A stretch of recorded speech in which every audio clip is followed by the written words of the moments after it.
Bismillahirrahmanirrahim. Assalamualaikum warahmatullahi wabarakatuh.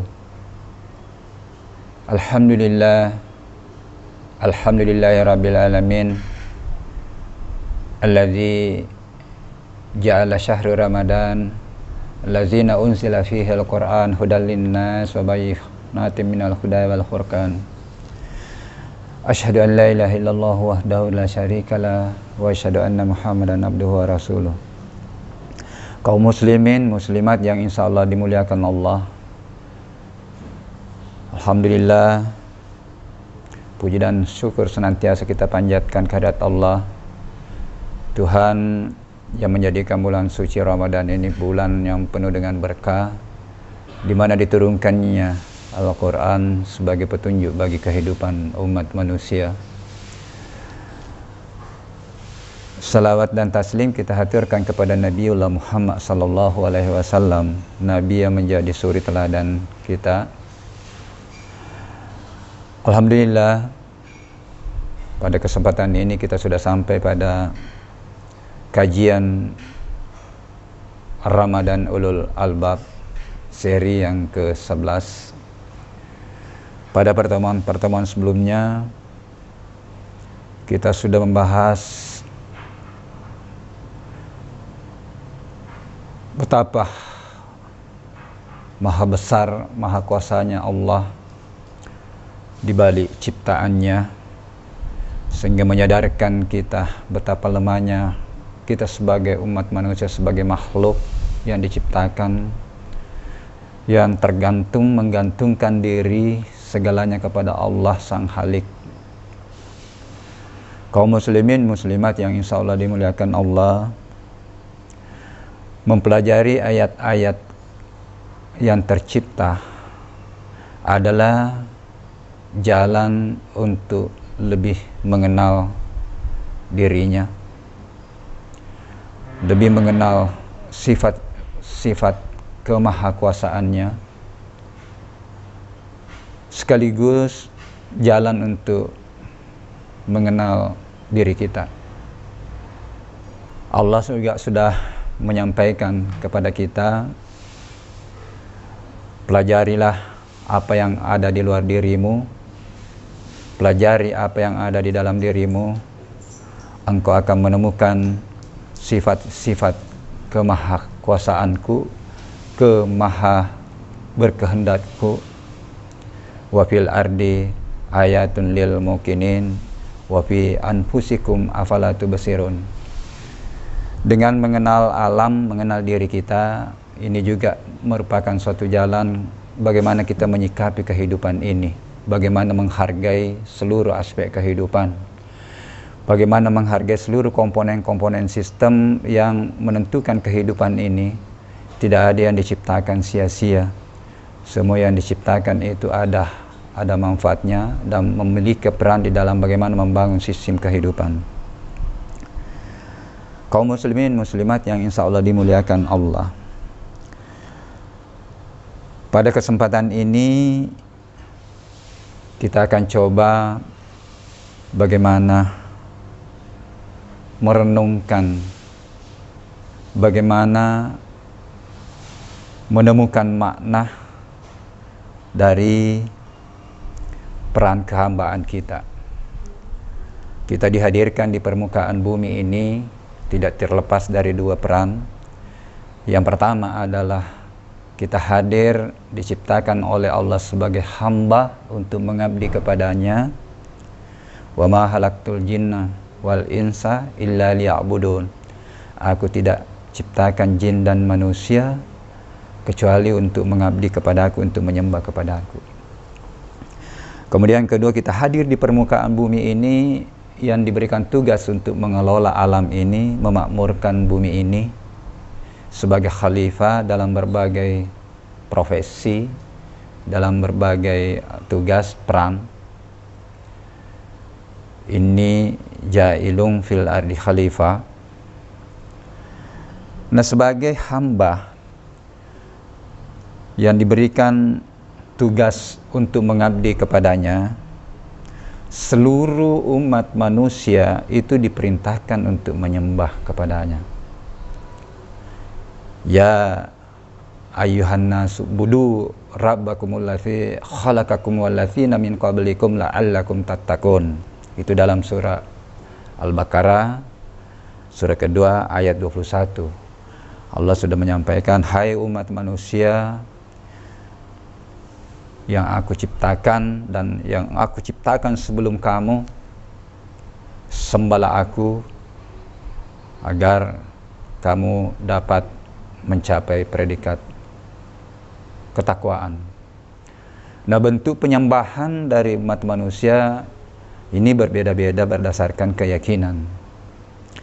Kita umat Islam punya rambu-rambu tersendiri untuk bagaimana mengabdi, bagaimana menyembah kepada Allah dalam bentuk ritual-ritual yang sudah digariskan dan dicontohkan oleh Rasulullah Muhammad SAW.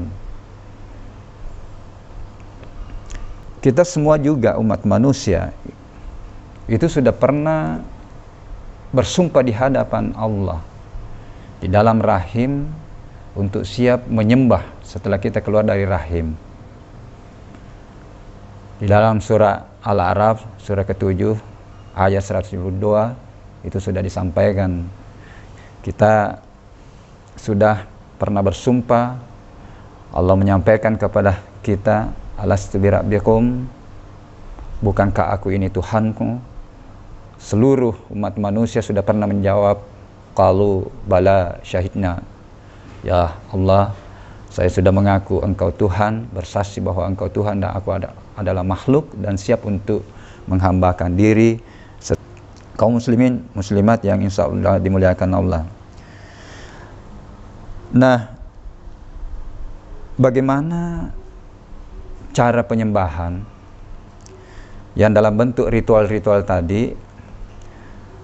Harus kita melakukan penyembahan atau melakukan ritual-ritual penyembahan sesuai dengan yang digariskan atau dicontohkan oleh Rasulullah, dan harus kita mencoba mengambil makna di balik ritual-ritual itu. Misalnya kita melaksanakan sholat, itu sudah ada contoh cara melaksanakan sholat yang benar, dan di balik melaksanakan sholat itu kita harus memahami makna di balik pelaksanaan sholat. Seluruh amalan-amalan ritual itu sebenarnya adalah itu tujuannya untuk bagaimana kita mendekat kepada Allah dan bagaimana kita melakukan proses peningkatan kualitas diri, kualitas jiwa, proses bagaimana melakukan peningkatan kualitas perilaku. Jadi seluruh ibadah-ibadah ritual sebenarnya adalah tujuan utamanya adalah perubahan perilaku. Maaf, mudah-mudahan tidak keliru bahwa pahala yang kita dapatkan dari amalan-amalan ritual itu bisa tergambar atau bisa nyata di dunia ini. Nyatanya adalah ketika kita melakukan ritual-ritual keagamaan dan melakukan secara kontinu, secara terus-menerus, itu terjadi perubahan perilaku di dalam diri kita. Bukankah sholat itu tujuannya, sasarannya adalah untuk bagaimana mencegah perbuatan keji dan mungkar. Jadi ketika sholat kita itu belum mampu untuk bagaimana mengantar kita untuk bagaimana mencegah kita di dalam melakukan perbuatan-perbuatan yang dilarang, keji itu yang terkait dengan bagaimana hawa nafsu, kemudian yang mungkar itu terkait dengan perbuatan-perbuatan yang melawan nurani, korupsi adalah perbuatan keji. Nah, kalau belum berarti sebenarnya masih perlu dikoreksi ibadah sholat kita. Begitulah ibadah-ibadah lain, puasa yang kita praktekkan atau kita lakukan pada bulan ini itu tujuannya la'allakum tattaqun, untuk mengantar kita menjadi pribadi-pribadi yang mulia. Inna akramakum indallahi atqakum. Kaum muslimin muslimat yang insya Allah dimuliakan Allah. Nah, melaksanakan ibadah ritual ini itu ada yang wajib, ada yang sunnah. Yang wajib itu sudah tidak ada alasan untuk kita tidak melaksanakan. Jadi sholat itu ada yang wajib, ada yang sunnah. Begitu pula puasa, ada yang wajib seperti puasa Ramadan ini, ada juga yang sunnah. Yang sunnah adalah jalan kita untuk bagaimana merebut posisi, merebut kedekatan, dan itu merupakan suatu proses untuk lebih bagaimana mendekatkan diri kepada Allah. Salat misalnya, ada salat sunnah yang dianjurkan oleh Rasulullah, dianjurkan oleh Allah untuk dipraktekkan, untuk dilaksanakan untuk melengkapi salat-salat wajib kita, yaitu salat tahajud. Nah, di bulan suci Ramadan ini ya kita melaksanakan salat tarawih yang kita biasa laksanakan setelah salat isya, itu bisa tetap kita lanjutkan juga salat tahajud untuk lebih memperbanyak amalan-amalan sunnah kita, karena amalan-amalan sunnah inilah merupakan jalan untuk bagaimana berkompetisi dalam tanda petik untuk merebut pendekatan kepada Allah. Kaum muslimin dan muslimat yang insya Allah dimuliakan Allah, ibadah-ibadah ritual tadi bahwa ada yang wajib, ada yang sunnah. Nah, harus kita melaksanakan dan berusaha selalu meningkatkan kualitasnya dengan belajar atau mempelajari apa yang diperhatikan oleh Rasulullah. Rasulullah meskipun sudah dijamin masuk surga, terus dia tetap melaksanakan memperbanyak amalan-amalan sunnah. Sampai menurut riwayat, sampai bengkak kakinya melaksanakan sholat tahajud, sehingga pernah ditegur oleh istri Rasulullah, "Ya Rasulullah, kenapakah sampai Rasulullah melaksanakan salat sunnah ini yang berlebihan sampai bengkak kakinya? Bukankah Rasulullah ini sudah dijamu masuk surga?" Apa jawaban Rasulullah? "Apakah tidak pantas aku mensyukuri nikmat yang diberikan Allah kepada aku?" Jadi rupanya melaksanakan ibadah, memperbanyak yang sunnah-sunnah itu adalah bagian dari bentuk kesyukuran. Karena sekali lagi yang wajib tadi itu adalah wajib dilakukan, tidak ada alasan untuk tidak kita lakukan. Kemudian yang sunnah inilah adalah memperebutkan bagaimana kita merebut posisi, dan itu adalah bagian dari bentuk kesyukuran kita terhadap nikmat yang diberikan oleh Allah. Kaum muslimin muslimat yang insya Allah dimuliakan Allah, kesimpulan dari pertemuan pada hari ini atau pada sesi ini adalah amalan-amalan ritual itu harus kita selalu laksanakan dan berusaha meningkatkan kualitasnya.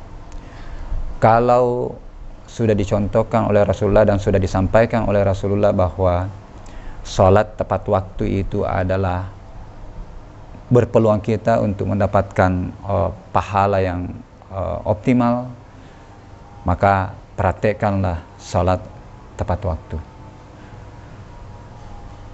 Perbanyak sunnah-sunnah untuk bagaimana kita meningkatkan